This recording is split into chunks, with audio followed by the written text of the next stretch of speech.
Did you know that there's more than one Master Sword? And I'm not talking about time travel shenanigans like with Tears of the Kingdom, nor am I referring to Sheikah-made replicas. I mean, there are canonically multiple distinct Master Swords that exist in the world of Zelda. Yes, that's right, I said canonically. Truth is, we've known this for decades, although most people don't really give it much thought. I myself never really did either until I was reminded about it by the Legend of Zelda Encyclopedia, which, by the way, many fans tend to generally disregard what this book has to say on any given subject, which I think is a bit of a shame because the Zelda Encyclopedia is a wellspring of incredibly interesting information. One aspect of the lore it touches on is the method in which a Master Sword is created. Page 80 features a section on swords throughout the series, and one short, seemingly insignificant blurb discusses the White Sword, which you might know predominantly from Zelda 1, but is actually a very common name for swords in the Zelda series. Here's what it says. Over the eras, many swords of significant power have been called the White Sword. In some instances, a white sword imbued with greater power becomes the Master Sword. Bit of a strange statement, isn't it? First of all, what exactly is a white sword? For a term that reoccurs as much as white sword does, it's pretty vague. Also, some instances? Plural? This passage just sounds wrong, but believe it or not, this isn't just some wacky, arbitrary trivia made up by the encyclopedia. There actually is very real precedence for this in the series. A lot of fans don't realize this, but there are actually multiple instances of Master Swords being created. 3 confirmed cases, but there's likely a 4th, and maybe even a 5th. Let's start off with the one that everyone knows. In Skyward Sword, we learn of the Master Sword's origin. It was once the Goddess Sword, a holy blade created by Hylia to fight off demise. Over the course of Link's adventure, he bathes the Goddess Sword in the flames of the old gods, Din, Nehru, and Feror. Feror's flame transforms the Goddess Sword into the Goddess Longsword, increasing its length and attack power. Then, Nehru's flame transforms the blade into the Goddess White Sword, giving it the ability to douse for treasure. But there's that name again, White Sword. Finally, Din's flame transforms the Goddess White Sword into the Master Sword, increasing its length and power even more, as well as bestowing it with sacred light. So, going back to the encyclopedia, it states that imbuing a white sword with, quote, greater power can create the Master Sword, which is exactly what we see in Skyward Sword. How fitting that the greater power which transforms the Goddess White Sword into the Master Sword is literally the flame of the Goddess of Power.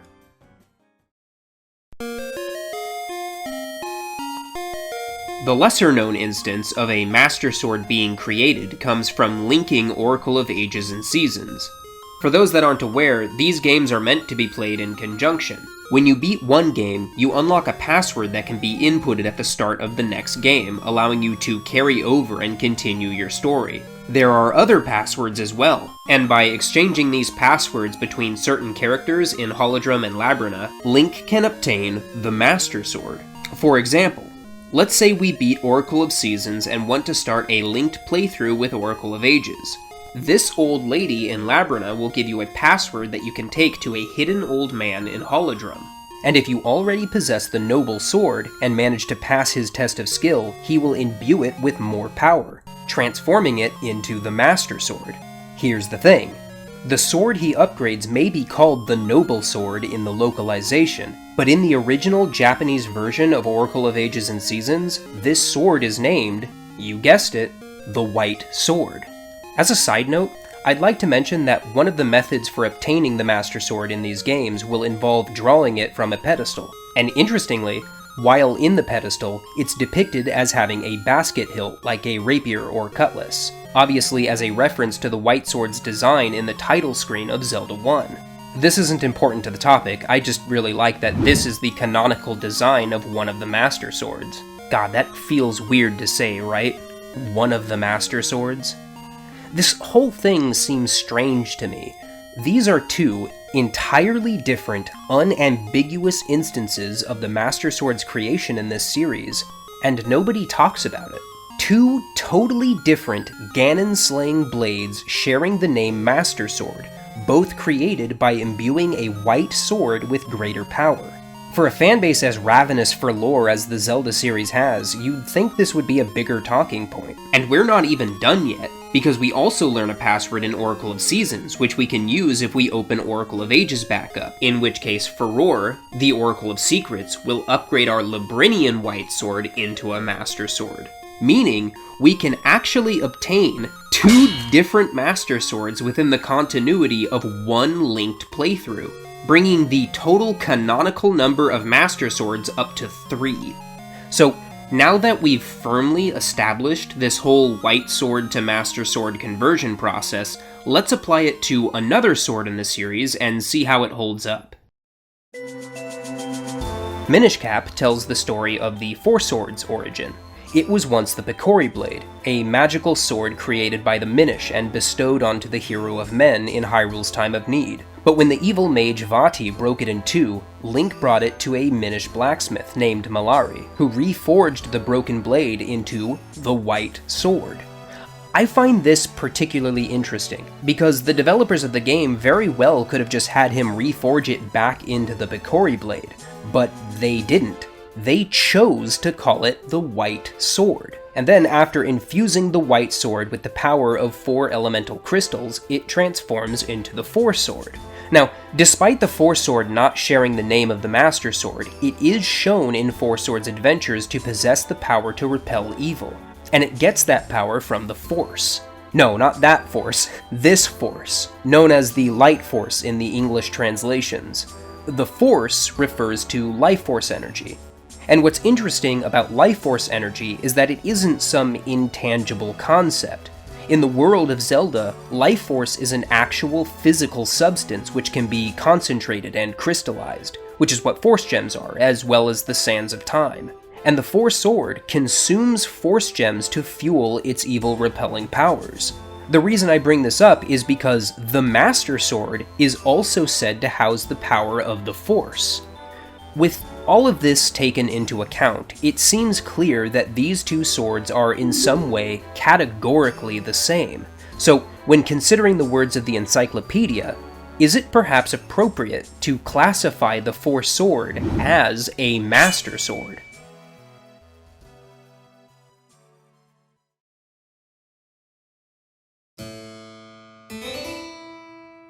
You know, there's an interesting lore implication that can be interpreted from all of this. Prior to Skyward Sword, there were a handful of accounts claiming the Master Sword was created by Hyruleans, such as A Link to the Past's Manual. In Twilight Princess, Zelda claims the sword was created by ancient sages, which is obviously not accurate to the canon story. But if the term Master Sword can be used to refer to a category of Holy Blade, then that could potentially explain the confusion. Perhaps there was actually a Master Sword at one point which was created by ancient sages. In The Wind Waker, Ganondorf mockingly tells Link to return to the ruined, sunken land of Hyrule and tell the Master Sword's creators how useless it's become, implying that he believed the Master Sword was created by the people of Hyrule. One could argue that he's just assuming that, since there's probably no way he could know the true story, and that's very likely the case. But some people do theorize that Wind Waker's Master Sword is a new blade that was created by Hylians to fight back against Ganon when he resurrected in between Ocarina of Time and The Wind Waker. And if that were true, it would certainly explain a lot, like why it even exists here to begin with, since it literally disappeared from this timeline along with Link at the end of Ocarina of Time, not to mention its wildly different design. Bandit Games did an excellent breakdown of this theory, so I'm not going to go into too much detail on this, but while we're on the topic of its design, there is something interesting I noticed while researching for this video, which is that the Master Sword's depiction from the Hero of Time's statue in The Wind Waker differs slightly from the one we possess.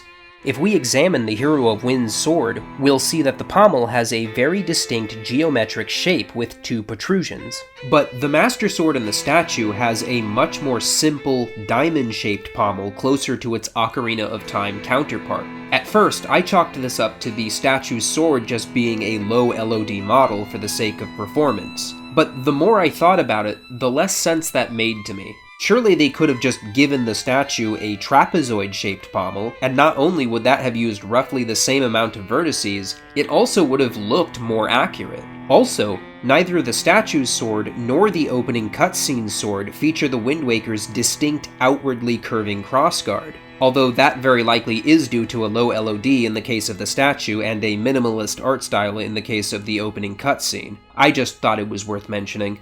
But in terms of the pommel, it really doesn't seem like just a low LOD model to me. It's straight up just a totally different shape.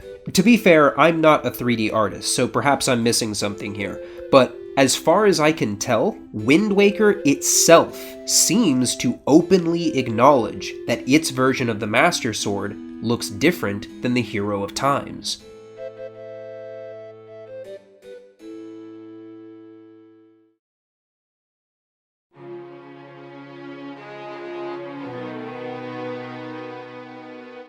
Before I close out this topic, there is one last point I'd like to make. Something I expect many people are thinking right now is that if this is all true, that theoretically anyone with the skill, knowledge, and magical resources can create a Master Sword, then wouldn't that severely devalue the significance of the Master Sword we all know and love? Well, no. Not at all. Because there's one thing the main Master Sword has that no other ever will. It's the original. A weapon created by the goddess Hylia herself and tempered by the most powerful beings in the universe, right before being blessed by Hylia again for good measure. After going through its long forging process, it was more than just the Master Sword. It was the true Master Sword, and there's a reason it holds that title. The original will always be the absolute apex of sacred weaponry, existing solely in a league of its own.